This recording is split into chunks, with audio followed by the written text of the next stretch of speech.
Sebuah holding company tidak menjual produknya sendiri. Sebaliknya, ia memiliki perusahaan lain yang disebut anak perusahaan subsidiaries. Anda bisa menganggapnya seperti sebuah keluarga besar, di mana perusahaan induk adalah kepala rumah tangga, dan anak-anaknya adalah semua bisnis berbeda yang dimilikinya. Setiap bisnis mungkin beroperasi di industri yang sama sekali berbeda, satu di bidang telekomunikasi, satu lagi di media, dan yang ketiga mungkin perusahaan teknologi. Struktur ini memungkinkan keragaman yang luar biasa. Tetapi mengelola keluarga perusahaan yang begitu beragam membutuhkan rencana yang jelas. Tanpa strategi utama, seluruh struktur bisa menjadi kacau dan kehilangan arah. Seperti sebuah orkestra besar tanpa konduktor untuk memandu para musisi. Atau akhirnya menarik ke arah yang berlawanan. Strategi yang baik adalah perekat yang menyatukan semuanya. Ini memastikan bahwa setiap anak perusahaan, tidak peduli seberapa berbeda, bekerja menuju tujuan bersama. Biasanya, itu adalah tentang menciptakan nilai lebih dari yang bisa dilakukan masing-masing perusahaan secara mandiri. Pondasi Siktheji. Untuk membangun rencana yang unggul, holding company memikirkan strategi pada 3 level yang berbeda. Yang pertama dan tertinggi adalah strategi korporat. Ini adalah rencana induk perusahaan. Ini menjawab pertanyaan besar. Industri apa yang harus kita masuki? Bagaimana kita menciptakan nilai di semua bisnis? Level kedua adalah strategi bisnis. Ini dikembangkan untuk setiap anak perusahaan. Fokusnya adalah bagaimana bersaing dan menang di pasarnya masing-masing. Contoh, maskapai berbiaya rendah, fokus pada efisiensi dan volume tinggi. Dan yang ketiga adalah strategi fungsional. Ini adalah rencana terperinci di dalam departemen seperti pemasaran, keuangan, dan operasional. Untuk menginformasikan strategi ini, perusahaan menggunakan analisis 5 company, kekuatan internal kita, customers, siapa yang kita layani, competitors, siapa pesaing kita, collaborators, papi kita, konteks atau climate, lingkungan eksternal.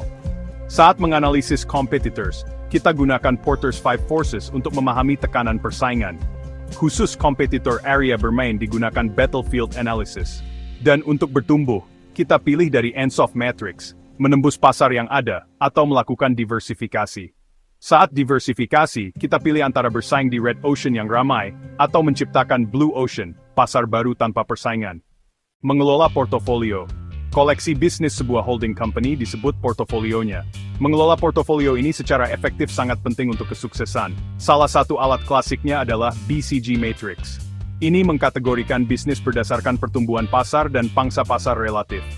Stars, pertumbuhan tinggi, pangsa pasar tinggi, butuh investasi besar. Cash cows, pertumbuhan rendah, pangsa pasar tinggi, menghasilkan banyak uang tunai.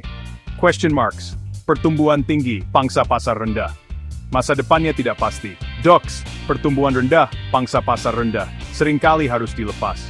Namun untuk analisis lebih dalam, kita gunakan GEE McKinsey Matrix. Matriks ini menilai daya tarik industri dan kekuatan unit bisnis secara lebih komprehensif.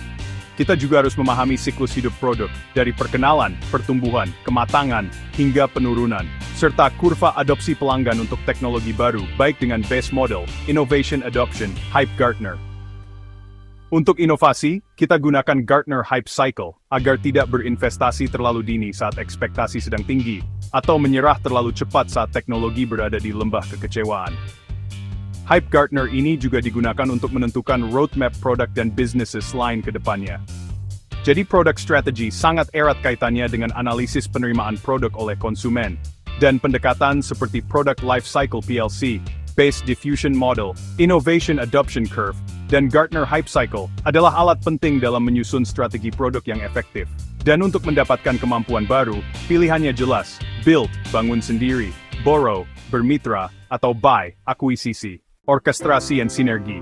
Agar semua berjalan efisien, kita gunakan model OpCo Service Co.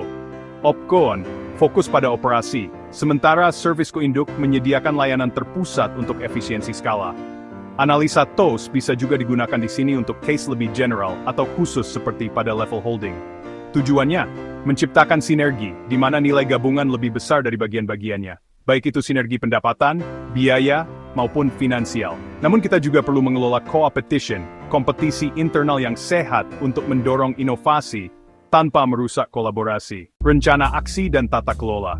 Strategi ini menjadi nyata melalui marketing mix atau to-do piece. apa yang Anda jual. Price, berapa harganya. Place, di mana dijual. Promotion, bagaimana Anda memasarkannya. People, siapa yang menjual dan melayani. Process, bagaimana pengalaman pelanggan.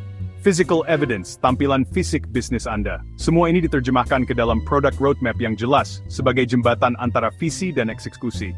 Secara finansial, kita gunakan pendekatan TOTEX, menggabungkan belanja modal dan operasional untuk fleksibilitas maksimum. Dan untuk memastikan akuntabilitas, kita gunakan RACI Matrix untuk mendefinisikan siapa yang responsible, accountable, consulted, dan informed. Konteks BUMN for swasta. Bagi perusahaan swasta, tujuannya adalah keuntungan. Keputusan dibuat dengan cepat dan gesit. Namun, BUMN, Badan Usaha Milik Negara, beroperasi dengan mandat ganda. Selain harus layak secara komersial, mereka juga melayani tujuan kebijakan publik yang lebih luas. Analisis mereka harus menyertakan e-climate politik dan kebijakan pemerintah sebagai faktor utama. Sebuah unit bisnis mungkin dipertahankan bukan karena ia adalah star atau cash cow, tetapi karena penting secara strategis bagi bangsa, seperti memastikan layanan penting tersedia bagi semua warga. Memenuhi tujuan yang melampaui neraca keuangan, strategi produk dan korporat yang terintegrasi, mengubah portofolio menjadi sistem untuk penciptaan nilai dan pertumbuhan berkelanjutan. Terima kasih telah menonton.